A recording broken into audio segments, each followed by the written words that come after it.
I'm Sajid Iftar Hussain. This is a brief review on the recent paper published by Dr. Andrew H. Camp. Andrew Camp is the Program Director for the Electronic and Electrical Engineering program in University of Leeds, UK.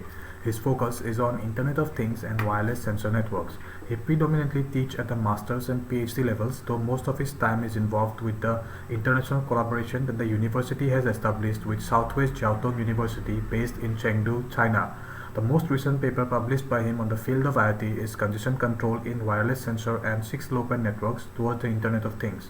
The Internet of Things or IoT is the next big challenge for the research community where the IPv6 over low power wireless personal area network, shortly called 6-LoWPAN protocol stack, is a key part of the IoT. Recently the IETF role and 6-LoWPAN working groups have developed new IP-based protocols for 6-LoWPAN networks to alleviate the challenges of connecting low memory, limited processing capability and constrained power supply sensor nodes to the Internet. In 6-LoWPAN networks, heavy network traffic causes congestion which significantly degrades network performance and impacts on quality of service aspects such as throughput, latency, energy consumption, reliability, and packet delivery.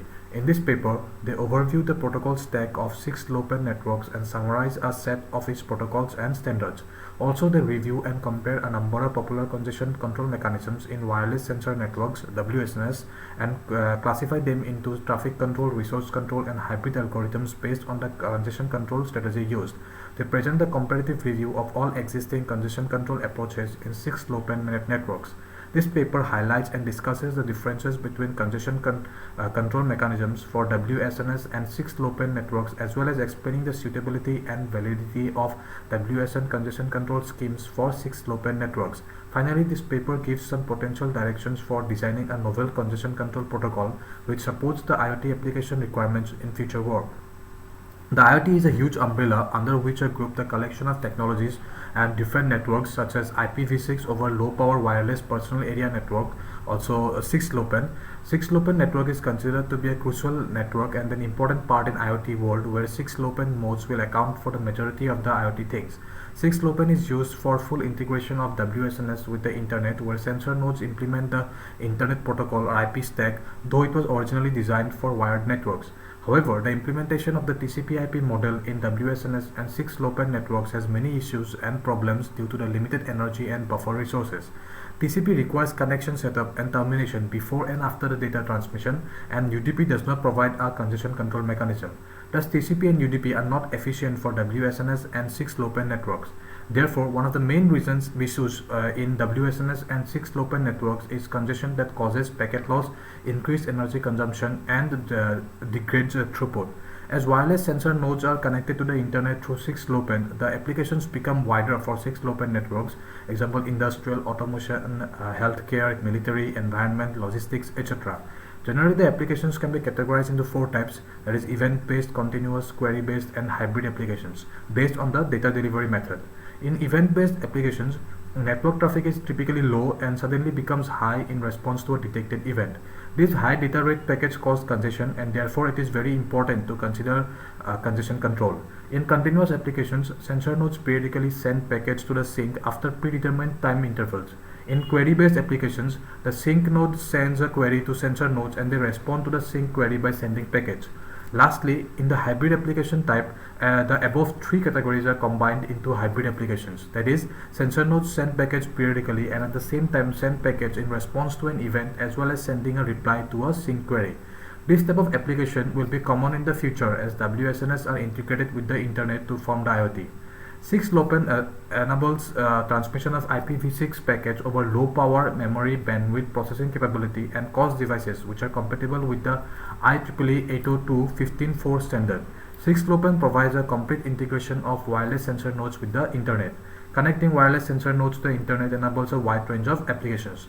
The 6-LoWPAN protocol stack involves IEEE 802.15.4 physical and medium access control or MAC layers, 6-LoWPAN adaptation layer, network layer, transport layer, and application layer.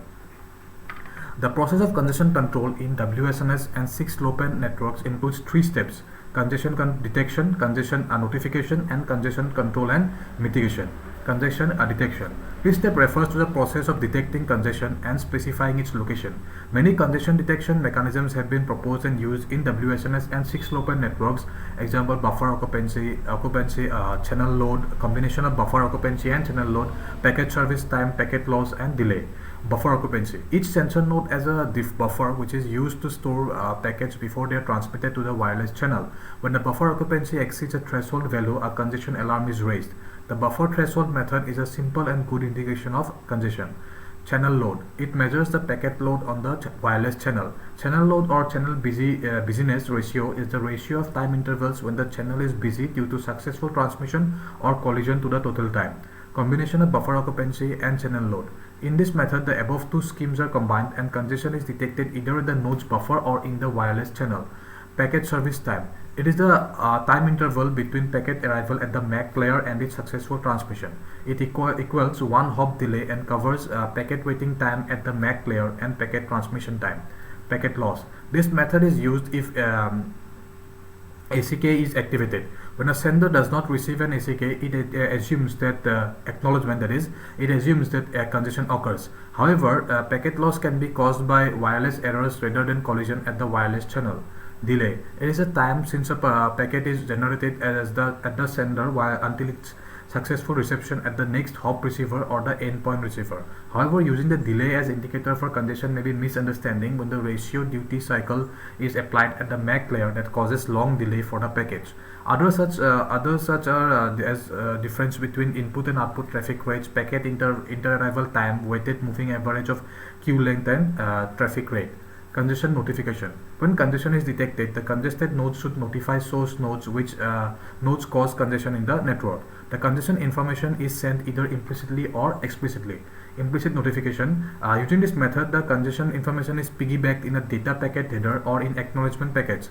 This method avoids injection of unnecessary overhead packets to the network which is already congested. Explicit notification. In this method, extra overhead packets are sent by congested nodes to inform other nodes about their congestion state. By using this technique, the congestion condition is increased by injecting more overhead packets into the network. Congestion control. After the source nodes receive the congestion information, action should be taken to reduce and mitigate congestion in the network. Congestion is solved and mitigated by using two ways, either rate adjustment, traffic control, or selection of an alternative non-congested path, resource control, to forward packets to destination nodes. Traffic control. In this method, congestion is controlled by reducing the number of injected packets into the network where source nodes reduce their sending rate to a specific value. There are two approaches for traffic rate adaptation, the window-based method and the rate-based method. In the window-based technique, a source node checks the available bandwidth by slowly increasing congestion window. When congestion is detected, the congestion window is reduced significantly. In the rate-based scheme, source nodes check and estimate the available bandwidth. Then they adjust the sending rate based on the calculated available bandwidth. Resource control. To avoid the drawback of the traffic control scheme, an alternative method called resource control is used. In this method, when congestion occurs, packets are forwarded to destination nodes or through alternative uncongested paths without reducing the sending rate. The packet delivery ratio with this scheme is higher than in case of the traffic control method. Hybrid scheme. Some algorithms combine the above two methods to mitigate congestion in the network. The algorithm first searches for uncongested paths to forward packets by using the resource control method. If the uncongested paths are available, then the resource control method is executed. Otherwise, the sending rate is reduced by applying the traffic control method. The major contributions of this paper are: it gives a review of performance metrics, operating systems, and simulators used to evaluate and test proposed congestion control mechanisms, as well as explaining which operating systems and simulators support the 6LoWPAN protocol stack.